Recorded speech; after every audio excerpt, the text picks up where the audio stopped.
Auto Finesse Citrus Power, Bug and Grime Remover. And as always in this series, I'm going to use the product exactly as directed and then decide is it something I want to use again or is it going straight in the sin bin. And there's two different directions on this bottle. You can either apply the product, leave it to dwell and rinse it off, or if necessary, agitate it with a brush or sponge and then rinse it off. So we'll start with the first method, obviously, because if that works we won't really need to go in with the second one. And whilst I'm doing that, I should explain for continuity purposes that this was actually filmed a few weeks ago, quite a few weeks ago, which would have been before I tested the Garage Therapy Snow Foam in one of my recent tests. Episode 4 actually, I believe it was. I can't believe I'm up to episode 7 already with this series, but anyway. And the only reason I even bring that up is just to emphasise how dried on these bugs were. As you can see in the sort of middle grill there's cobwebs. The bugs have been on there for weeks, if not possibly even a couple of months. It has been a while since this car was given a good clean. Shameful, I know, but when you have a YouTube channel based around reviewing products, the dirtier the better. So as you can see, I've sprayed it around a variety of different things. There's been dead bugs, bug matter, and a little bit of bird poo here and there. So we'll leave it to 12 for a couple of minutes, and then we'll come back and rinse it off. Oh, look at that, we're back already. So let's hit this with a pressure washer and just see what effect this has had, if any.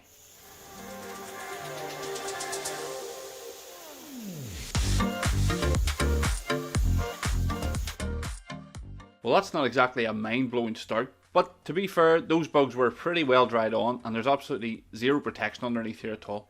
So we'll take a look at the other side and see if it's fared any better.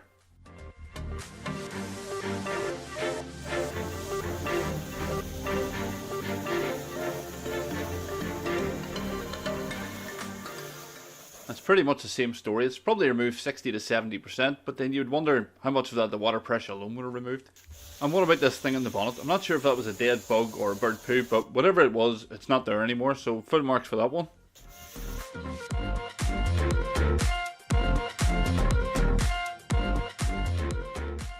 And the wing mirrors then, which no matter how small or aerodynamic, they always seem to be a favoured final resting place for the old flying bugs.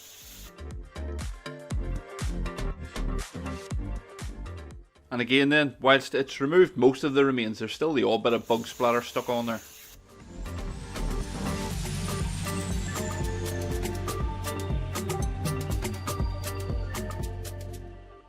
These videos normally go out at a Tuesday lunchtime, so I don't want to go into great detail as to what the red stuff here is, but I'm sure you could guess for yourself. And unfortunately, in this particular part of the test, the product doesn't seem to have much of an impact on it. But again, as I said a short while ago, the car has absolutely no protection on it, and some of these bugs have been on there for at least a month or two. So I guess you just have to manage your expectations.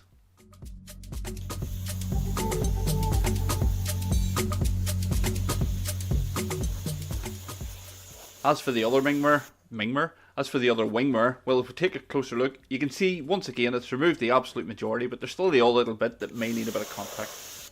But when it comes to the bird poo, absolutely no concerns there whatsoever.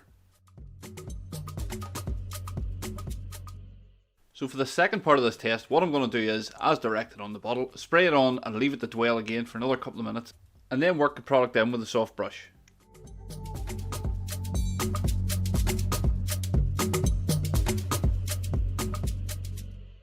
And as expected then, the results are much better. The bugs and whatever else is on there is coming away with little effort. Nothing but some gentle agitation with a soft detailing brush.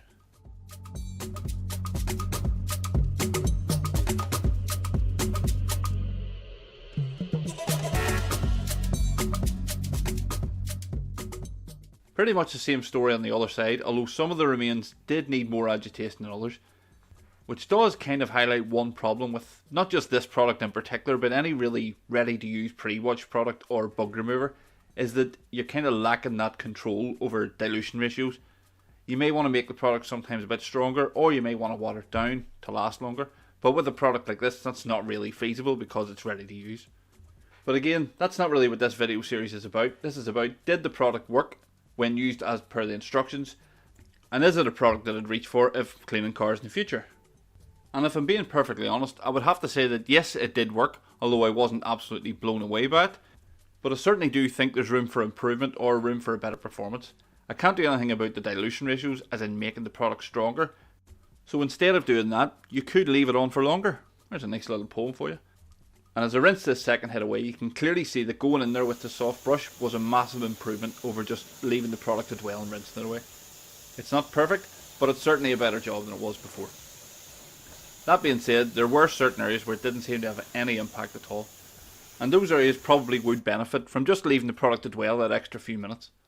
Of course, that's all dependent on the answer to the most important question of all.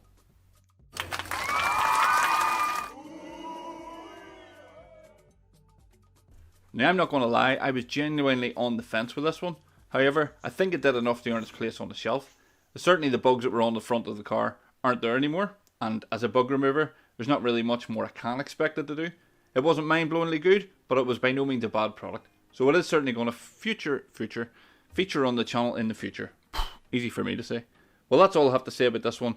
Thank you very much for watching, and I hope you enjoyed it. Take care.